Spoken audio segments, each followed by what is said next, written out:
माझ्या प्रयत्नांना यश मिळेल का? तुम्हाला काय वाटतं? हॅलो एव्हरीवन, मी काजल. आता हे रोप कशाचं आलं आहे नवीन माहीत नाही आणि एवढी तुवत असताना ही नवीनच तुळशीचं रोप आलेलं आहे, कारल्याचा छान वेल वाढलेला आहे, चिनीचं गुलाबाचं फुलही सुंदर आलं आहे आणि या ॲलोवेराच्या झाडात नको असलेलं तण वाढलं होतं. शेवटी ते मी काढून टाकलं. माझ्याकडे हे 2 पॉट आहे.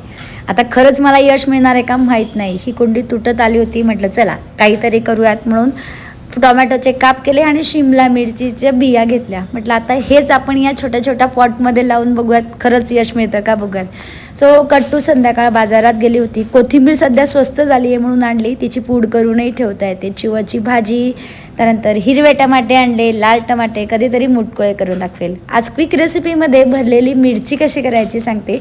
पटकन मी बेसन भाजून घेतलं आणि त्यामध्ये मग दाण्याचा कूट टाकलेला आहे. शमूराजे आपल्या आजीबरोबर खेळत होते. आता भाजलेल्या बेसन आणि दाण्याच्या कुटात सगळे बेसिक मसाले टाकायचे.